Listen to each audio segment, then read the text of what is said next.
Sumainyo ang Panginoon. Ang pagpapahayag ng mabuting balita ng Panginoon ayon kay San Mateo.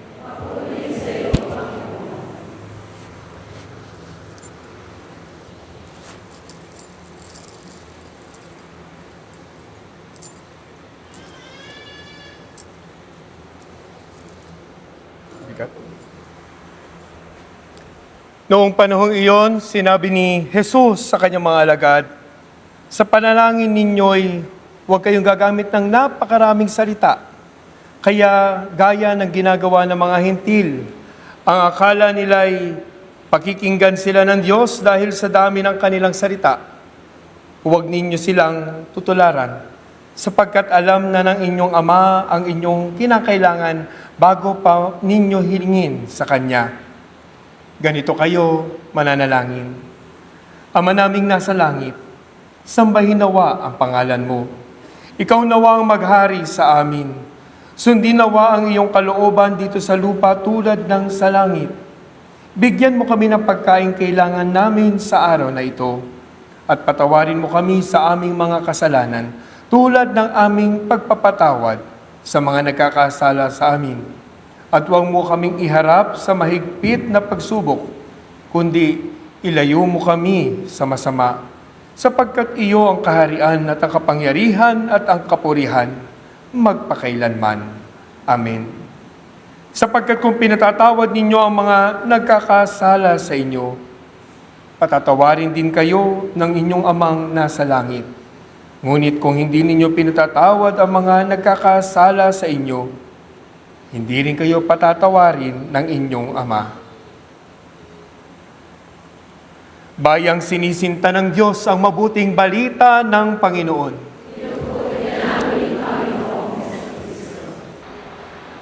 Magandang hapon po sa inyong lahat. Ang akin po mga magulang, ang kanilang anibersaryo ng kasal ay kapestahan ng inanalaging saklolo. Ang malungkot na kwento ay ang aming ama ay protestante. Kaya, hindi namin pinag-uusapan ang anuman tungkol sa mahal na birhen.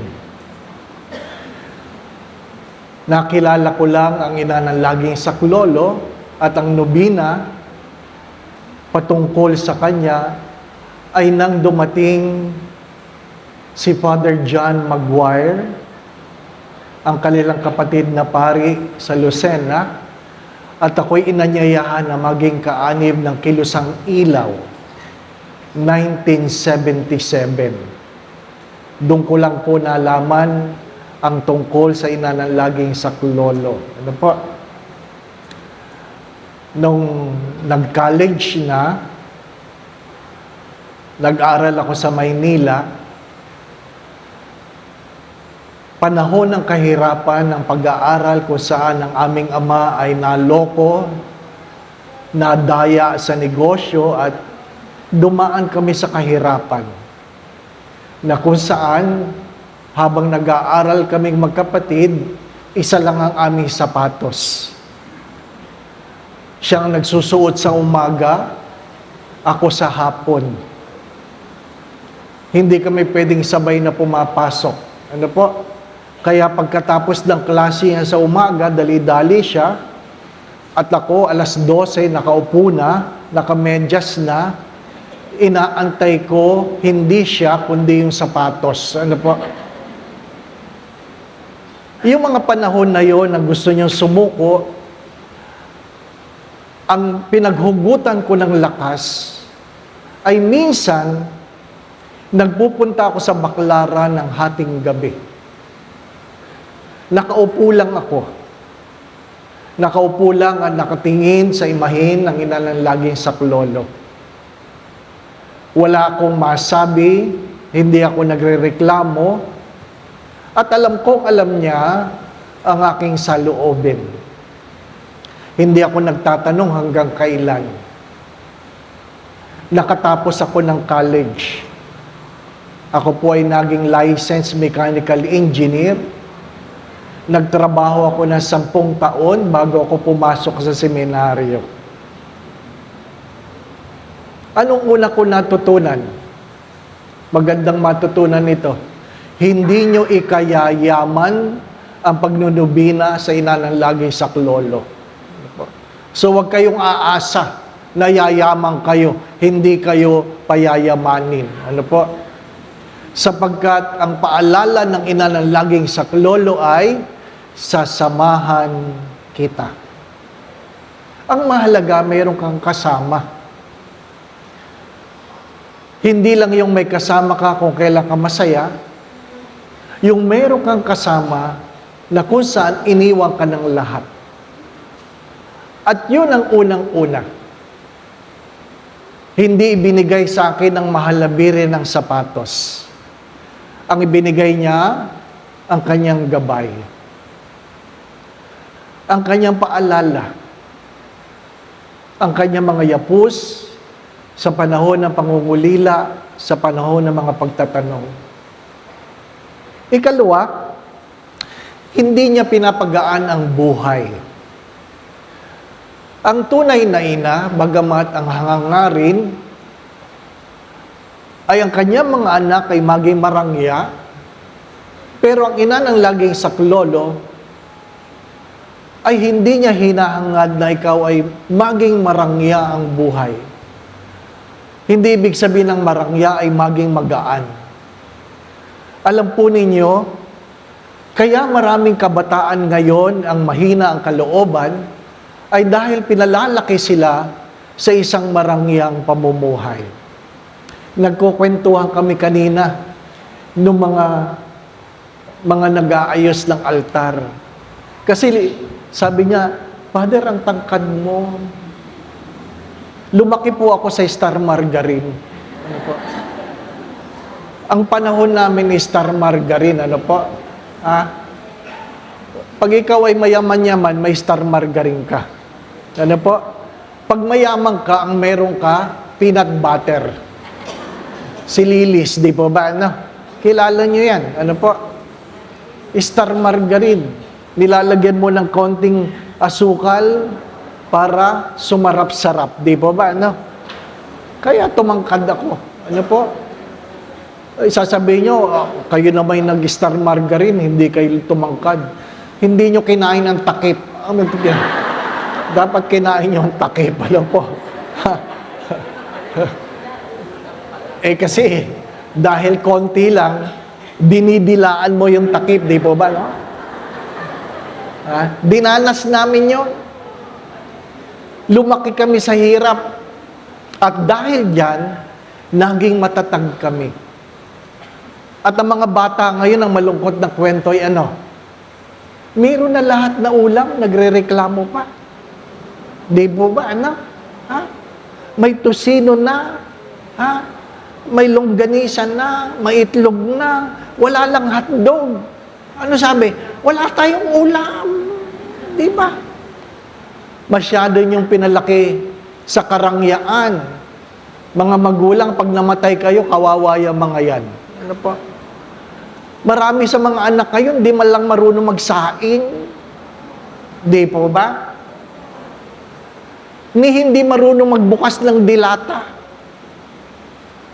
Puro Jollibee, puro McDonald's. Kasi hindi marunong magluto. Sabi ko, turuan mo ang anak mo. Tinuruan magluto. Rice cooker na nga eh. Oh, pagdating ng tanghalian, wala silang pagkain.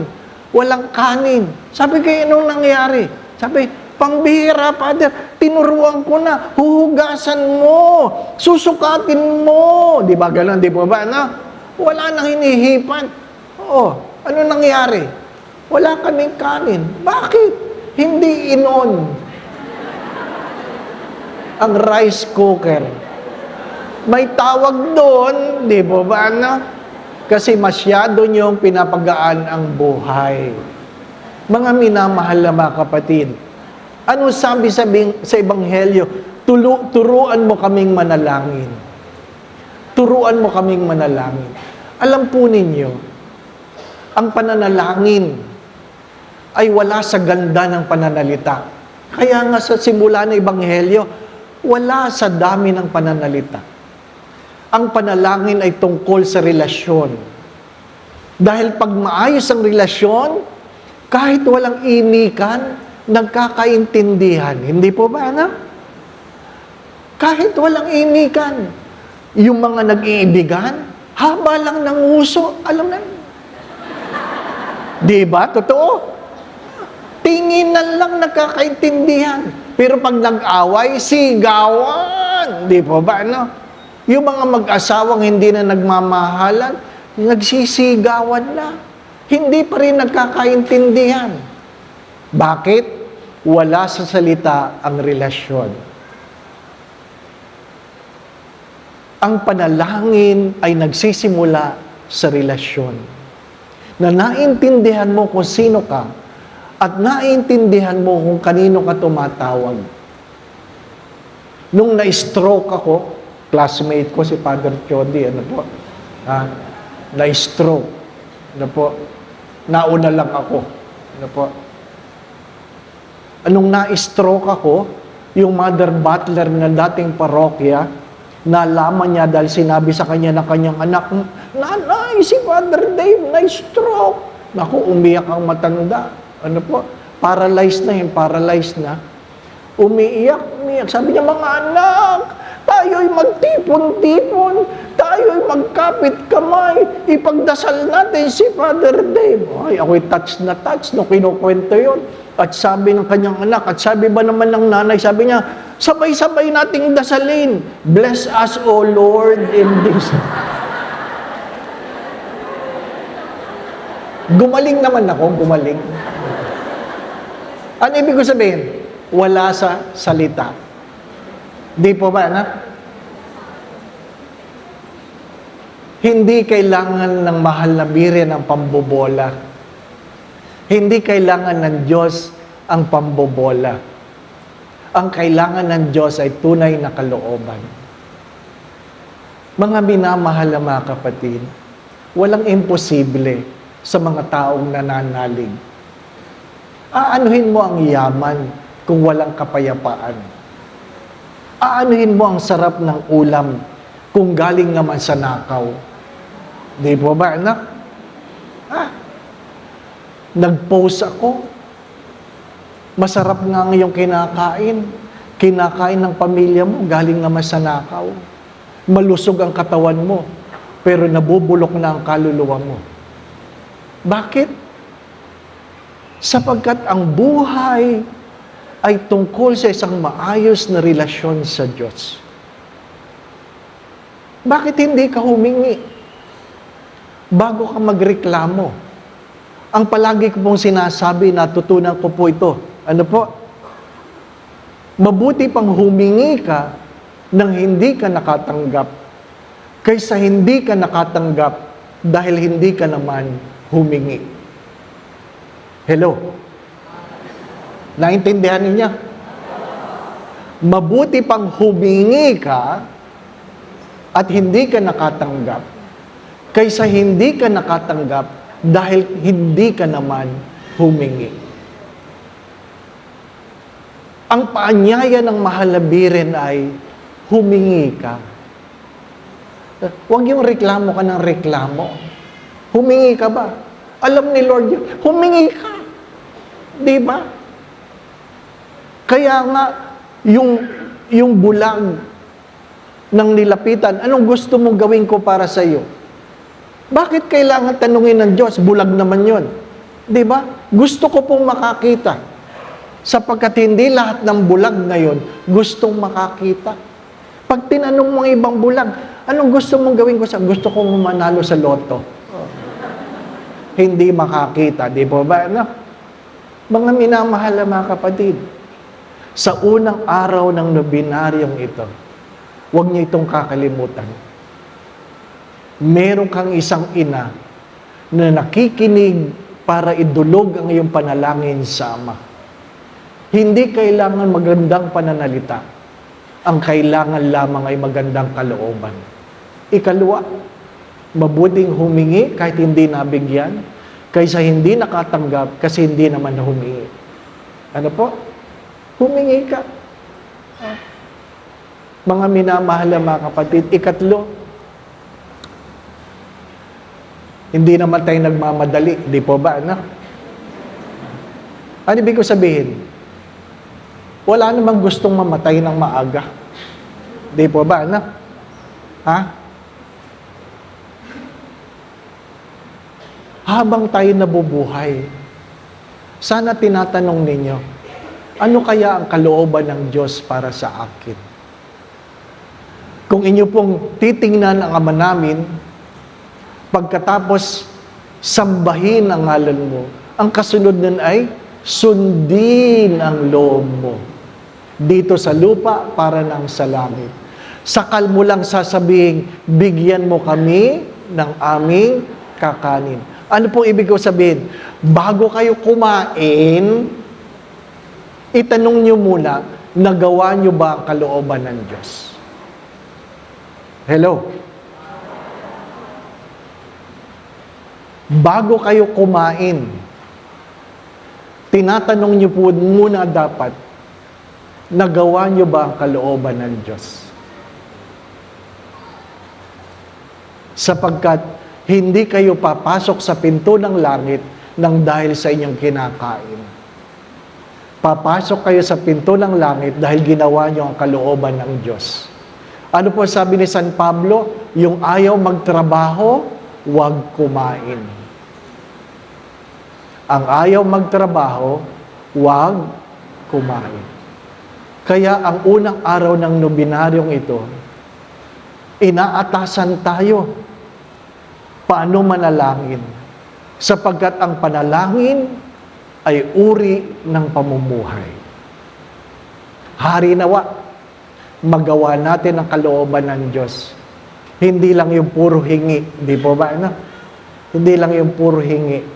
Sapagkat may mga bagay na hindi nakukuha sa dasal, kailangang magtrabaho. Di po ba? Maraming kabataan, ang daming tinapos, wala pa ring trabaho. Bakit? Ayaw mag-apply. Ayaw mag-apply. Di ba ano? At yung nag-a-apply, gusto malaki kagad ang sahod. Di ba? Hindi pa nagtatrabaho, sahod na kagad ang iniisip. Di po ba? Kaya sabi ng kanyang nanay, sabi ng kanyang anak sa kanya, Nay! Nanaginip ako. Ano pa naginip mo, anak? May trabaho na daw ako. Sabi ng nanay, anak, matulog ka uli. Bakit, nanay? Baka sumahod ka na. Ano? Mahirap yung nabubuhay ka lang sa panaginip, di ba ba, anak? Mahirap yung nabubuhay ka lang sa panaginip. Mga minamahal na mga kapatid, huwag matakot humingi. Sapagkat alam ng Diyos, ang tunay na kalooban ng mga anak ni Maria. Inuulit ko, huwag niyong kakalimutan ito, hindi bali ng humingi ng hindi nakatanggap kaysa hindi nakatanggap dahil hindi. Amen. Maraming salamat po. Ano po? Yung iba dahil excited, hindi na sabing amen. Sabi ko, katawan ni Kristo, Hi, Father.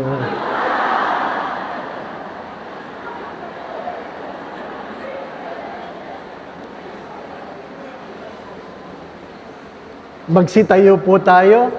Pahintulutan yung kayo'y aking ipagdasal. Sumainyo ang Panginoon. Magsitungo at hingi ng pagpapala ng Diyos. Naway ingatan ka ng Diyos, ilayo ka ng Diyos sa lahat ng uri ng kapahamakan. Patuloy kang pagkaluban ng kalakasan, kalusugan.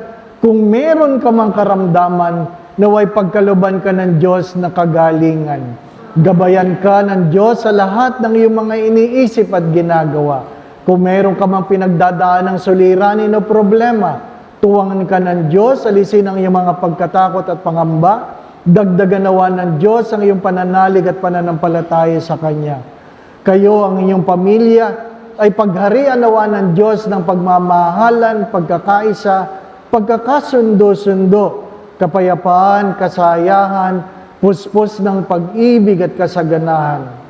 Naway maging kalugod-lugod sa Diyos ang inyong mga panalangin. Sa tulong at panalangin mga banal, lalong-lalo na ng ina ng laging saklolo, gayon din ni San Jose ang tapat niyang esposo, kayo ang inyong pamilya ipagpalain ng Diyos sa ngalan ng Ama at ng Anak at ng Espiritu Santo. Naihandog na natin ang Santa Misa, humayo tayo, mahalin at paglingkuran ang Diyos.